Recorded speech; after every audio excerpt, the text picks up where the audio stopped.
September 7th, episode 24, Tech for Seniors. Hewie, are you there? I'm here. I can see you. You're on the top row. That's great. Yeah. I'm Bob. here. I'm studying my script. Oh, now I got the Hewie Dewey combination today. So if I get confused, you guys, please give me some leeway. I'm a year older this week, okay? And Bob, you're here? You had a good week? You're muted, Bob. Yes, I had a good week. Still trying to get rid of the cold. All right. And Ray, you had a good week? You had a good week, Ray? Yes, finally got the unmute button to work. Yes, it was a good week. I'm up in the mountains of Arizona, so we're not quite as hot as Phoenix, but most days we're in the low 90s. But nights is now getting down to the 60s, so much better. Excellent. All right. Well, welcome everybody. Welcome to another edition. Imagine 24 editions of Tech for Senior. Certainly, our life has changed a lot since COVID-19, and I wanted just to share with you something particular that happened to me this week that sort of indicated, that certainly indicated all the changes that are occurring. So you see my screen here, and that is my birthday cake, because I had a birthday this week. Now, if you look at that birthday cake, you'll see that it has a Zoom meeting on it. Now, this was from my favorite birthday cakes, Dairy Queen. So they now have a template that they use, and it's a Zoom meeting. Now, get a load of that. If you'd had a birthday last year and you said to Dairy Queen you wanted a Zoom meeting, they would have looked at you like you were crazy. But my birthday cake had a Zoom meeting on it, because my kids say you spend all your time on Zoom, so they had that. So I thought that was pretty darn cool. Now I wanted to tell you something that makes all this effort and worthwhile. I wanted to show you something here today. You probably all will recognize this is our website, and we'll talk about that in a minute. But you'll see that we have a guest book, okay? And this was really an interesting story. If you can sign the guest book, and there was a man who signed the guest book last week. His name was Dean Brent, B-R-E-N-T, and he said, "I'm 85, my wife is 79, and we need lots of help." And he teaches Sunday school at his church, and he bought a Chromebook.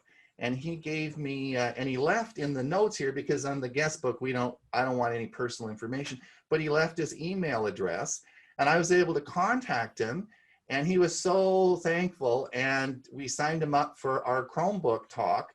So the Chromebook session Hewie and I are doing, I signed him up for that, and I thought he would be here today at Tech for Seniors, and he was really happy that we're able to provide some instruction and learning for him. So that was a really happy story, and certainly it makes all the stuff we do, the whole crew, all worthwhile, in my opinion. I just wanted to remind everybody this is our website. This is the newsletter sign up. So if you want to sign up for our newsletter, please come and just fill in that and sign it. Or as you see here to the right, you can fire me off. If this doesn't work and there's a problem with the link, just fire me an email off to admin@techforsenior.com, and I will sign you up. That's not a problem. We have just under 500 people now that are getting the newsletters. So this is a good way that we can keep in touch with everybody.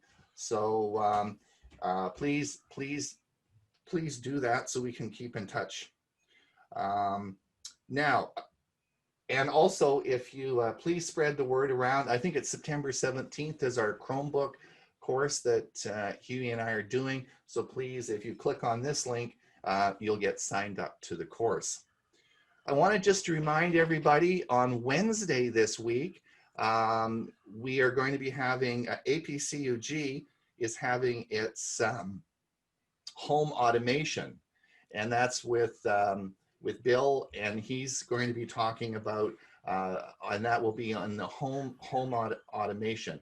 Now, those of you who assigned, is Bill here? I don't know if Bill's here, but if APCUG should be sending out a reminder for everybody, and if you signed up for that course, then you'll want to do that. Ron, I'm here. Are you there? Yes. Are you going to send a reminder out, Bill? Yes, they should be getting them today. Okay. Judy's going to send them out today. Great. So Bill James it should be a really great talk, and I would encourage everybody to watch that. Thank you, Ron. Yes, well, thank you for doing it. That's great. All right, I think that's it. Oh, one last plug that I'll put in for my, I have a new video that's out, and it's Controversy at Costco. And it's available for your, it's part of the Let's Go Shopping series I do. And it was out 24 hours and had over 90 views. So this is a good one to come to your club. If you want to have a good talk, we can certainly do this presentation at your club. All right, I think that's about it. That's all I want to do. I think we're going on with Bob. I think you're up next, aren't you? With our security update. I believe so. So let me go ahead and share my screen, share my sound, make this nice and big, and here we go. Here is the Avast Security News Roundup for the week ending September 4th, 2020. Hackers possibly testing pro-Trump websites. The cybersecurity firm Cloudflare has noticed an increase in the number of attacks on Donald Trump's campaign and business websites. Reuters reported that Trump hired Cloudflare to defend his website throughout the campaign, which has been steeped in suspicions about disinformation and foreign interference. In their security assessment, Cloudflare suggested that the attacks, growing not just in number but also in sophistication, could indicate a larger assault on the horizon. Cloudflare believes the previous minor attacks served the hackers as test attacks to get the sense of how to truly disrupt the site. It's going to be a bumpy race for both candidates, and a growing number of attacks are expected. Elections in the U.S. are probably one of the most desirable targets, from state-sponsored attackers to hacktivists. On top of that, the COVID-19 pandemic has people spending more time online than ever, which means that the repercussions of these attacks could be even greater than usual. Google Play removes 56 ad fraud apps. Google removed 56 malicious apps from the Google Play Store after researchers alerted the company about a sophisticated botnet called Terracotta, which had been uploading malicious Android apps to the store. Security firm White Ops had been tracking Terracotta since 2019. The apps uploaded to the Google Play Store by the botnet usually offered users free merchandise or services such as shoes and dental treatments. The apps informed users that in order to receive the free bonuses, they must leave the app installed on their phone for 2 weeks. During that time, however, the malicious apps would use the device's battery power and internet connection to surreptitiously execute ad fraud in the background. If it sounds too good to be true, it usually is. Slack criticized for cheap payout to a researcher. The security community is criticizing popular communications platform Slack for fixing serious vulnerabilities discovered and reported by a researcher, but then rewarding that researcher with a paltry amount. The $20 billion company paid the security researcher $1,750 for his discovery that explained how bad actors could completely hijack Slack accounts. Many from the security community are discussing the issue on Twitter, where the general consensus is that Vageris could have made much more money selling the info on the dark web. The FBI acknowledges the good and bad of doorbell cams. Leaked FBI documents revealed by the Sept divulge that federal authorities are aware that doorbell cameras are a two-sided coin when it comes to law enforcement. In recent years, the scale of doorbell cams has surged, and neighborhoods have been quick to create hyper-local social media sites where residents can share footage of suspicious activity in their area. Local police have partnered with residents in some areas to use the shared footage to solve crimes. Yet, while doorbell cams do tend to discourage burglars, they can also foil law enforcement by sensing and giving away police activity on the premises. Facebook and other sites use dark patterns to manipulate users. While social media sites may seem to put privacy controls in the user's hands, some security experts point out that there are dark patterns afoot whereby various websites try to force users' hands or otherwise convince them to make certain choices. A researcher at Purdue University identified 5 basic types of dark patterns: nagging, obstruction, sneaking, interface interference, and force action. All 5 types show up in privacy controls, such as when Instagram nags users to turn on notifications, or when LinkedIn shows users only part of a message, forcing them to log in to see the rest. And that's the Avast Security News Roundup for this week. Stay safe. See you next week. Bye-bye.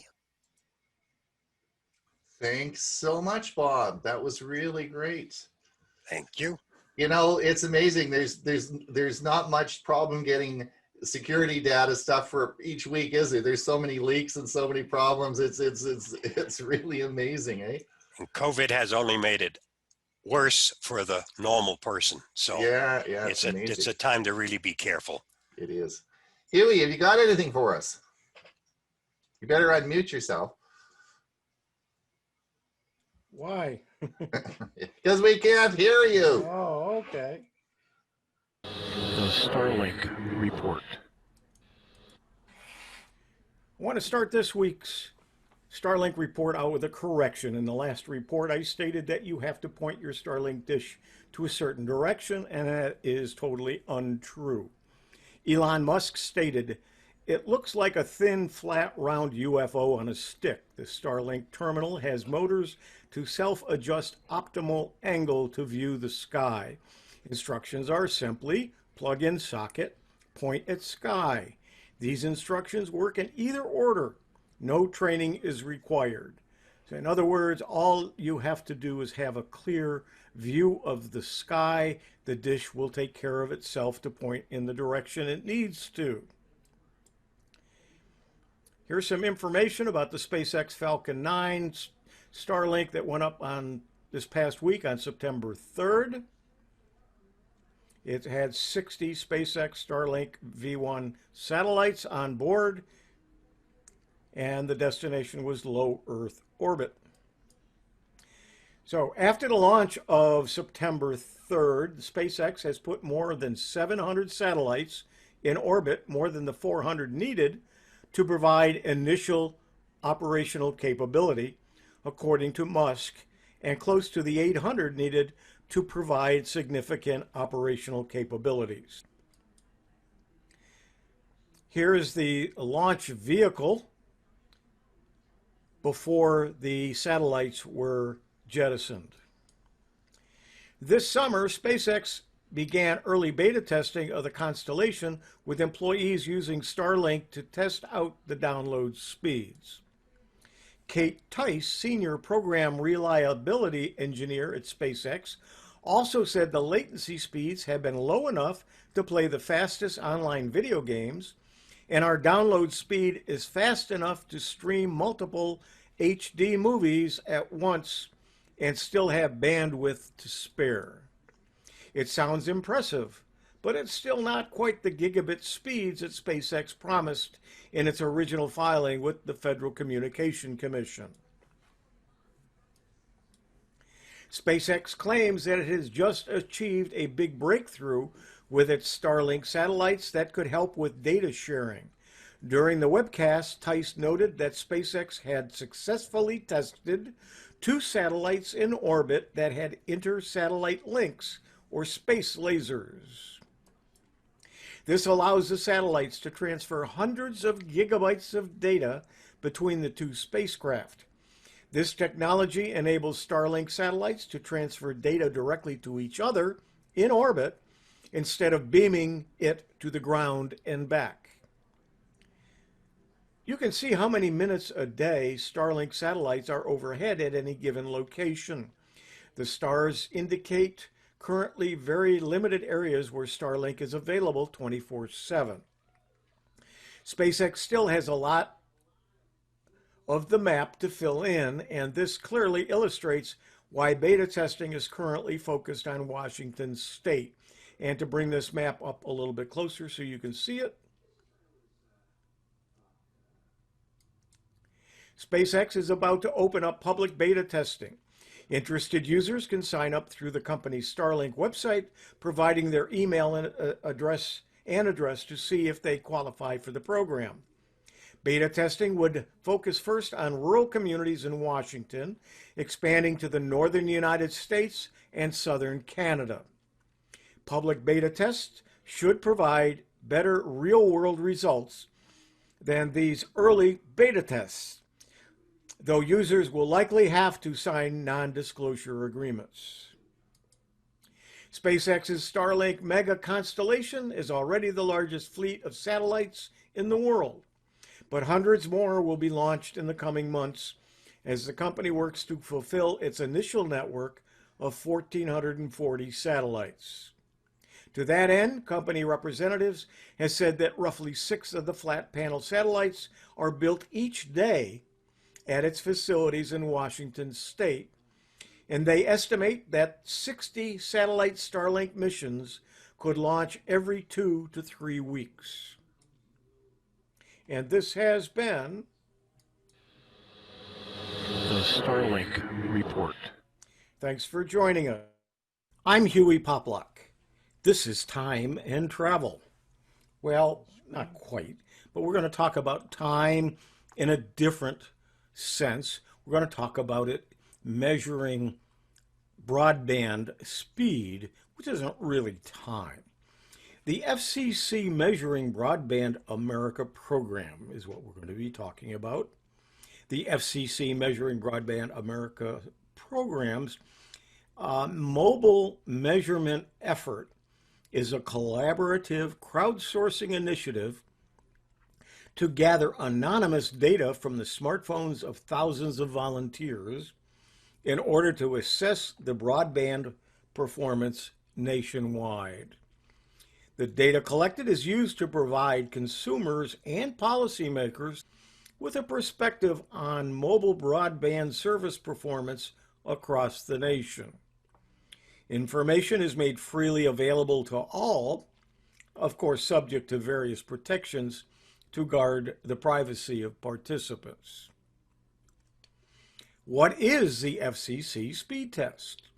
Well, it's an application and is part of a campaign to provide the consumers with free, open, and transparent information on the status of mobile broadband performance across the U.S. The FCC Speed Test app collects data automatically to ensure data is statistically valid, providing a perspective on typical wireless information. Here are some terms that you need to at least be aware of. You don't have to commit them to memory, and if this is a little bit above your level of information knowledge, you don't need to worry about it. It just gives you a general idea of some of the terms that are in the test. The download speed is the incoming throughput in megabits per second, utilizing 3 concurrent transmission control protocol, or TCP, connections.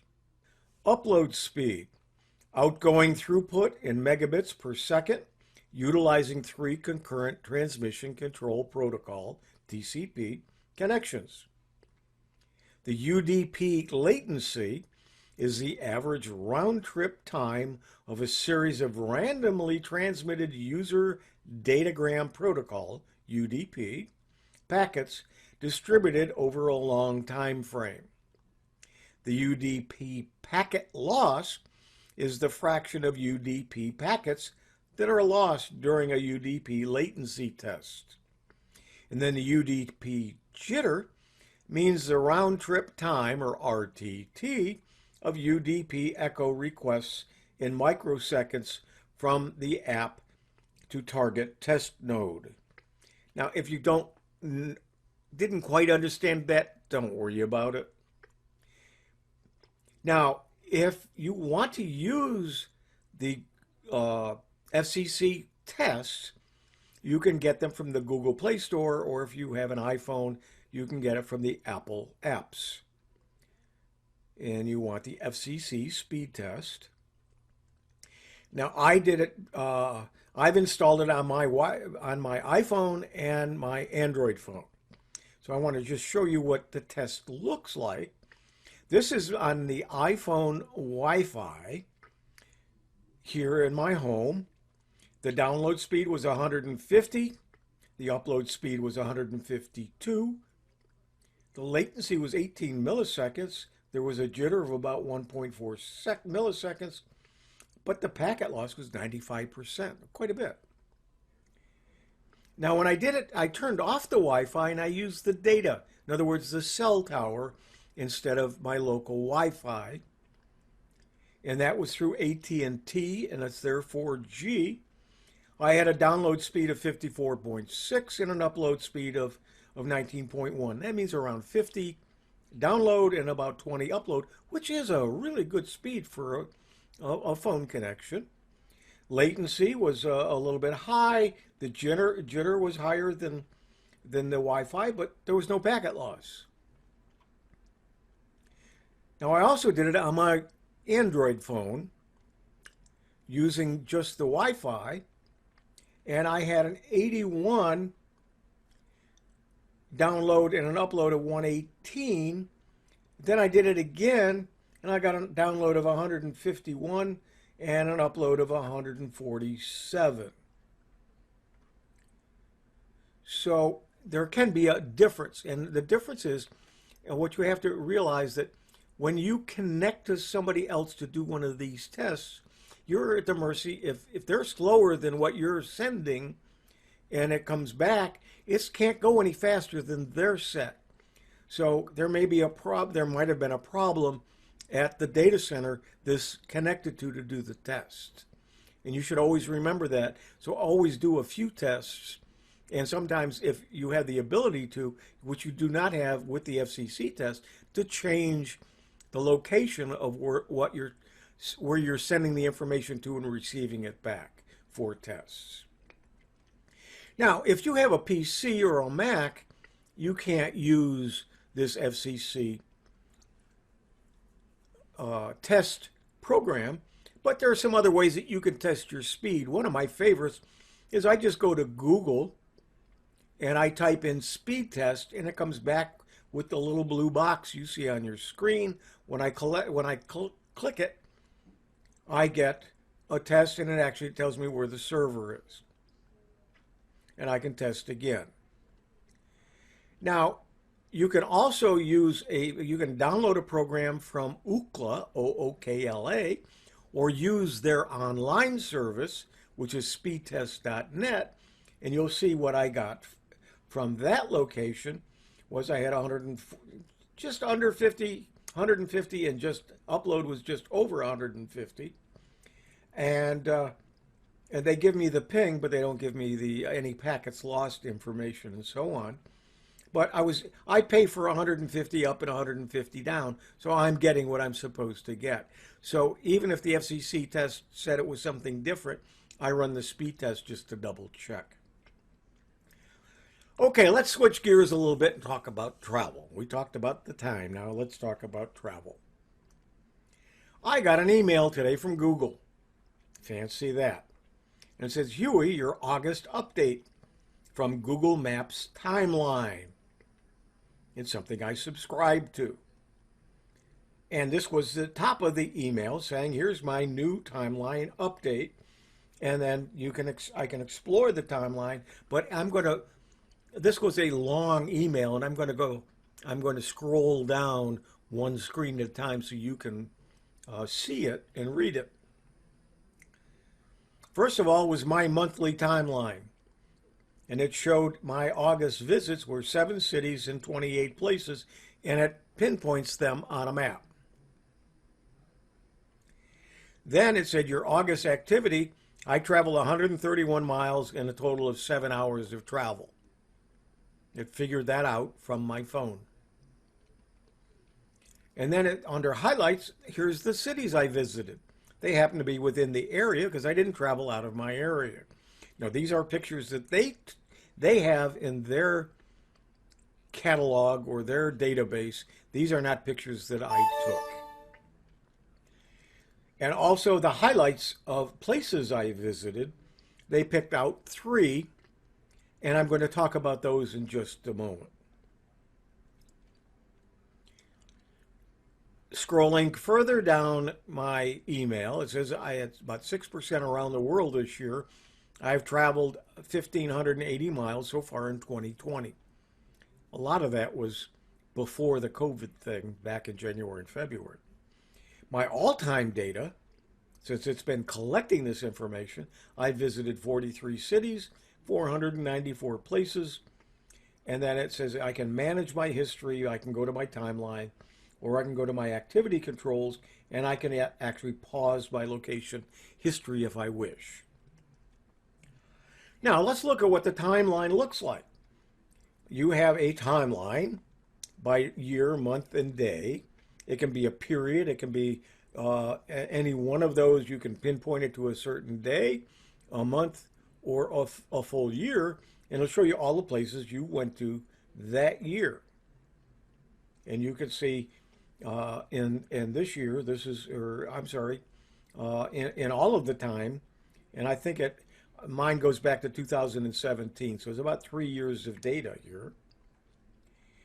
Now, I took August 2020, and it pinpointed I haven't been out of my home area, and you can see that. Now, what else does it tell me? Well, I can go to any particular day, and here is July 17th of this year, and you can see how I traveled that day. I might have gone home, started from home, gone somewhere, gone back home, and then gone back out again, and it keeps track of all of that as well. And then it also shows different places that I've been. I was at the Walmart Supercenter, and then I went home, dropped off the groceries, and then I went back out again. Now here is July 31st, 2020. It was a different route. I started from home, then I went to the county voter registration. I dropped off my primary ballot, and then I went to Sam's Club, and you can see the route that I took. And then if you continue down the timeline, you would see how I ended up where it says the Asia restaurant. Then I doubled back and went home with the food that I got. And I'm going to talk a little bit about that Asia restaurant right now. Remember, there was a picture of an Asia restaurant there. There is a restaurant called Asia Restaurant. I didn't go there. I went to a Chinese takeout in a little strip center right behind it. So it knew I was in that area. I was in the same parking lot, but it pinpointed me in the wrong place. But it was pretty close. Here's a close-up of that where it shows that I went to the Manatee County voter registration. It also says that I went to the Skyway Food Market. I said, what the heck is the Skyway Food Market? And when I looked down and I pinpointed it on the map, I realized that that food market is a mini mart that's in a little strip center where my insurance agent was located. And I went there to get some information on one of my insurance policies. So I was in the same building, but I wasn't in the food mart because I was trying to figure out where that came from. And there's where it shows it. And you can see that square where the Skyway Food Mart is the same building that my insurance agent is in. Here is all of the year 2017, and you can see that I traveled to Orlando, and it shows where I was in Orlando, and I can pinpoint down to the point where it shows that I was at the convention center. And I also was at the Sun City Center because I did in that year I did a presentation. I don't know if that's the date that I did the presentation. I might have been there for another reason, but I've been to Sun City Center a few times. So now, how do you manage your location history? Location history is a Google account level setting that saves where you go with every mobile device. Where you're signed into your Google account, you have turned on location history, and the device has location reporting turned on. When you turn on location history, you may see a number of benefits across the Google products and services, including personalized maps, recommendations based on places you've visited, help finding your phone, real-time traffic updates about your commute, and some more useful ads. Now, this was written by Google, you could tell.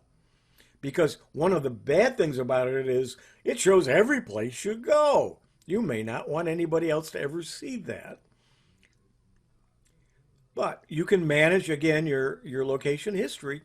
It's turned off by default for your Google account and can be only turned on if you opt in. You can pause local location history at any time in your Google account's activity controls. You control what's saved in your location history. You can view the places where you've been in Google Maps timeline, and you can edit or delete information through timeline as well. And important, some of these steps work only on Android 8.0 and up. So if you have an older version of Android, you may not be able to delete some of this information. And learn how to check your Android version. Now, to turn your location history on or off, you can do so for your account at any time. If you use a work or school account, your administrator needs to make this setting available to you.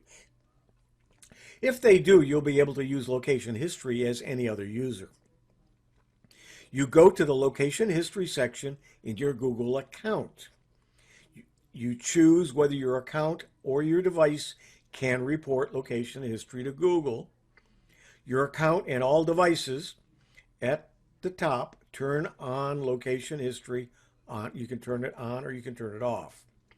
And only a certain device under this device or devices on this account, then you can turn that device on or off. So you can have one device with it on and another one with it off. When location history is turned on, Google only receives location history for each device where you're signed in and have location reporting turned on. You can change the location reporting setting for each device where you're signed in and limit which device provides location data to be included in location history. If you want to change your location history settings, you can choose to report your location only from some of your devices, but not others. Report your location from all of your devices. Turn off location history for your Google account. Your location won't be reported from any of your devices, and you will not have new location history recorded to your account. And your settings for other location services on your device, like Google Location Services and Find My Device, are not changed. When it's turned off, when the location history is turned off, new location information is no longer saved to your location history, Previous activity is not deleted from your location history, but you can manually delete it. Your settings for other location services on your device, like Google Location Services and Find My Device, are not changed. And some location data may continue to be saved in other settings, like web and app activity, as part of your use of other services like search and maps, even after you turn off location history. You can manage and delete your location history information with Google Maps Timeline. You can choose to delete all of your history or only parts of it. Important, when you delete location history information from your timeline, you won't be able to see it ever again. Now, on the Apple iOS and Apple iPhone location history, Apple provides less location history data and less detail. However, you can see some history. And here's how to find your information. Go to the Settings app on your iPhone, scroll down and tap Privacy, tap Location Services, and scroll to the bottom. Here's what we're talking about. iOS settings screens show privacy and location services. Tap the system services, scroll to significant locations called frequent location in some versions of iOS. You can turn this feature off with the toggle switch at the top of the significant location screen. You'll find your location history at the bottom with location names and dates. And this is what the screens look like for that. And number 7 on this list, you can now see everything that Apple sees. Apple stores a limited number of locations and doesn't provide precise travel tracks and timelines like Google does. It provides a location, a date, and an approximate position circle on a non-interactive, you can't pinch to zoom it, map. One final note, like much technology today, location history can be harmful or helpful depending upon who uses it and how, whether you understand and control it, and whether you opt in to what you want to have tracked or opt out of what you don't want. Learning about location history on your device and how to view and control it is the first step. I'm Hewie Poplock.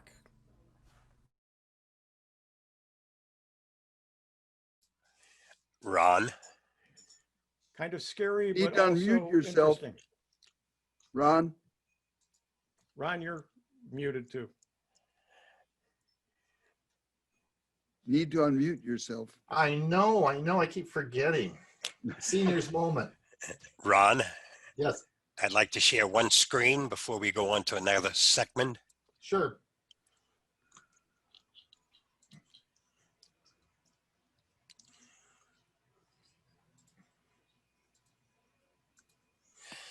Just as a comparison, this is what happened to me for the first 3 months of the year. I traveled halfway around the world. So I've done a little bit more traveling this year. But of course, for the rest of the year, I'll be like everybody else, stuck in one place. Yeah, it's interesting that there's so much information you can glean from it if you want it. But you have to know that if you don't want it, you can shut it off. And a lot of people don't realize, number one, they're being tracked, and number two, how to shut it off. And you are the only one that gets to see this unless, like, you and I share it. Yep. So Huey, while you were talking, I downloaded the FCC Android app from the Play Store and installed it on my phone, and I ran a bunch of tests. So why would we use that over the speedtest.net, the Ocala one that we always use? Is there an advantage? Why would we use one or the other? They're using it as a test. So it will run once a day, whether you do anything or not, and feed I that see. information to the government. And that way they can see what people are using as far as bandwidth goes and get some comparisons to be able to use for changing laws or to just see what's going on in the broadband industry. I bet you get a whole lot more information too than just your bandwidth. Yeah, I'm sure they probably do. All right. Dewey, are you getting ready here for your, I am ready. are you ready? Are you going to do another wonderful PowerPoint? I'm going to try. Well, anyway, here we are now. If I can get rid of my, well, wait a minute, I got something on my screen. You Yeah. don't see it, do you? Don't worry about Yes. it. Just Go ahead. Very good. go ahead. Okay, here we go. Last spring, I was entertaining myself one night by watching stuff on YouTube, and I happened on a very old movie film that was made in Paris in the mid 1890s. I didn't even know they did that back then. It's 125 years ago. This film had been specially remastered, digitized, and colorized.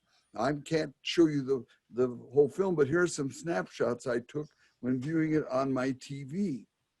The maker of this film even added a very realistic soundtrack that made the film seem to have been made much more recently. If you're interested in viewing this film and others like it on YouTube, I suggest you use the search word "old films colorizing." I promise that you'll be amazed. After watching a number of these films, I began to wonder if there might be a colorization software for my Windows 10 computer that could change my old black and white photos into beautiful color. I researched it a bit and discovered that there were indeed a number of such programs. Further exploring led me to a program called Pixbim Color Surprise AI that seemed to be considered among the best of such colorization programs. Their website is pixbim.com. You can download Pixbim Color Surprise AI for a free trial, but if you want to save colorized images, you'll have to buy it. I captured this price information from the Pixbim website. It was the same price about 4 months ago when I bought my license to use it. Once I'd paid Pixbim $40 for the license, I quickly began looking for opportunities to use the program, and one appeared very soon because in June, one of my high school classmates sent me 15 old black and white snapshots from 1951, 52, hoping I'd share them with our remaining classmates. The colored photo at the right is one of the photos I later sent out. Then I began to wonder what I looked like in color when I was just a little tyke. This is a photo of me with my sister Dorleen. Some of you may remember that she was a Silveridge resident from 2001 until I think through the spring of 2010. Anyway, 2009, sorry. And here's a photo taken 84 years ago when I was just 2 years old.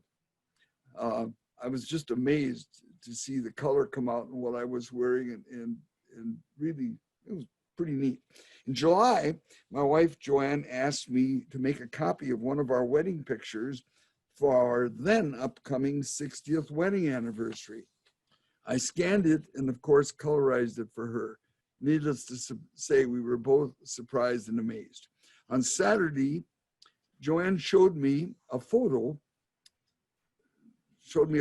of her grandparents taken in 1914 at their wedding, and wondered if I could colorize it. I looked at it and I told her I thought it was too dark to colorize, but I said I'd do my best. So I scanned it with my old Epson 4490 flatbed photo scanner, cropped it slightly, and made significant changes to the photo's brightness and contrast. I was surprised at how well it turned out. You can see that on the left. Joanne really appreciated, excuse me, I think you're leaving it. Joanne really appreciated seeing that. And I'll go back a slide so you can see what the previous one was and how it looks now.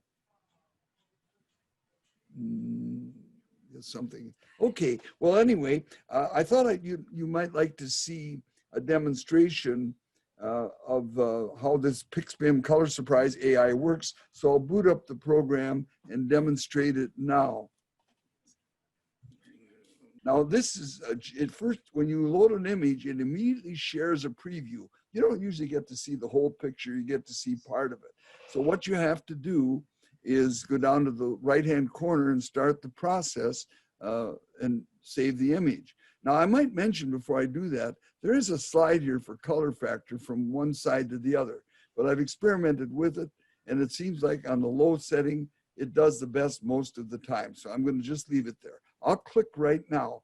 And what it's going to do, first of all, it asks me to save a location. I'll save it. And so here we go. It's going to start the process right now. I believe. Oh, did I? Okay, we'll start the process again. Save. Okay, and so now it starts the process. If you look this white slider bar with the green bars appearing, it takes maybe 10, 12 seconds for the full colorization effect to occur. Okay, and so now it's done. You can just go out of the program. That was very interesting. Speaking of pictures, I forgot to mention early in the talk that I would like people to send me interesting pictures that we can put in the newsletter. On Saturday, you saw the Saturday edition that I sent out. The newsletter will get sent out on Tuesdays and Saturdays. You saw I put the first picture in on Saturday. So if you looked at the newspaper on news edition on Saturday, you saw the picture I put in. So I'd like you, it's not a photo contest. Just send me a picture that you think would be interesting. You could have colorized it. You could have done something with it, and we can put it in to the newsletter as an interesting picture.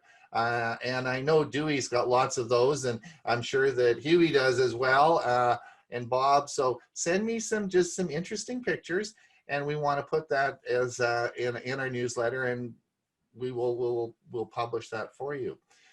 Well, I know everybody's been waiting for Ray. Ray, I'm sure, is going to have some interesting stuff for us today. Ray, what's new in music? All right. Well, maybe you've noticed I'm wearing a music-related T-shirt today. This is my Sun Records T-shirt. I'm going to try to wear one every week when I do this. My wife is great about buying these for me. Sun Records Studio in Memphis, Tennessee is still there. They had closed it years ago and then reopened it up with all the original equipment.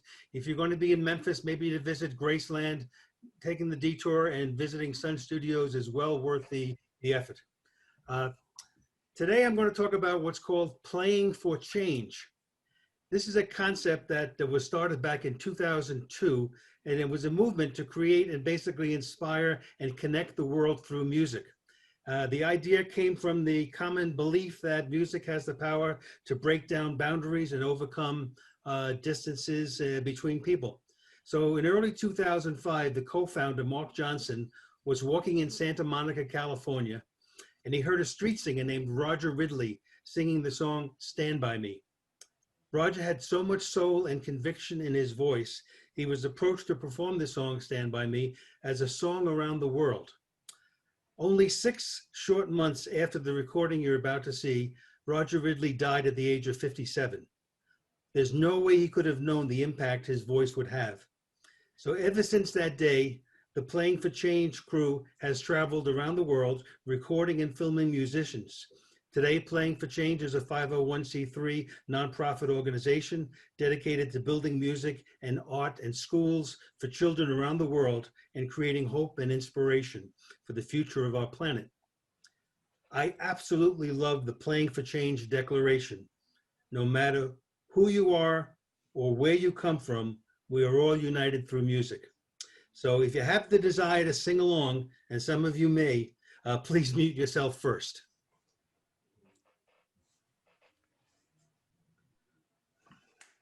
Well done, Ray. That was great. Really enjoyed that. Glad you enjoyed it. Yes, thank you so much. And just before we sign off, Mary, I did put your name into the newsletter. I know you left a message in the chat. Also, we had a question in the chat about the Active 2 software for the cardiac monitoring software for the Active 2 watch. Yes, it is being downloaded this week. We're getting reports that people are actually getting the updates on the watch. as we speak. So keep on top of that. You should be getting the update, which would do the cardiac monitoring that we discussed. Thanks everyone for coming. Listen, Hewie, are you going to be around next week? Yeah, not only am I going to be around, I did put something in the chat box about a free colorizing program that I found online. It does it online. And there's actually an example in a blog on my website at hewie.net. And yes, I will be around next week. Excellent. Thanks, Hewie. And Bob. Of course. You miss it for the world. you sure get a lot of easy stuff because there's just so much security stuff to keep us honest, eh? Well done. And Ray, listen, I really enjoyed that. I haven't listened to that song for a long time, and I'm wow, that has a big impact on our lives, eh? Absolutely. And the hardest part for me in this role you've given me is trying to find something that most of the viewers will like. Well, you know, that's everyone has their own opinion on that, but I think you're doing a darn good job. And you haven't Dewey, missed yet. Yeah, Dewey, unmute yourself. There Yes. you go. Thanks so Here much for your talk this week. That was excellent. Ron, I'll send you the 2 Lincoln photos and you could perhaps paste them into your next Why slide. don't you send me one of the photographs and I can put it in our newsletter? It'll be our newsletter picture for Saturday. Which one do you mean one of the photos? One of the Lincoln, send me the Lincoln colorized picture and I'll put it in as the newspaper. Sounds good. All right. Send both the Send black both of and them, white yeah. and color. Yeah, well, Hey, Ray. I'll send the uncolorized and the colorized. Yes. Hey, Ray, how about try to get some early 1950s rock and roll? I have a few of those songs. Yeah, well, then let's get them up and show them all off. right. We All will right. be back. We will See you guys we'll be back later. next week. We're going to be back next week. We'll be here at the same time, the same place, the same group. And thanks everyone for coming. We do appreciate it. Please sign up for the newsletter so that you stay in touch with everybody. And we will see everyone next week. And don't forget to sign up for our Chromebook session as well. Okay. Anyway, thanks for coming, everybody.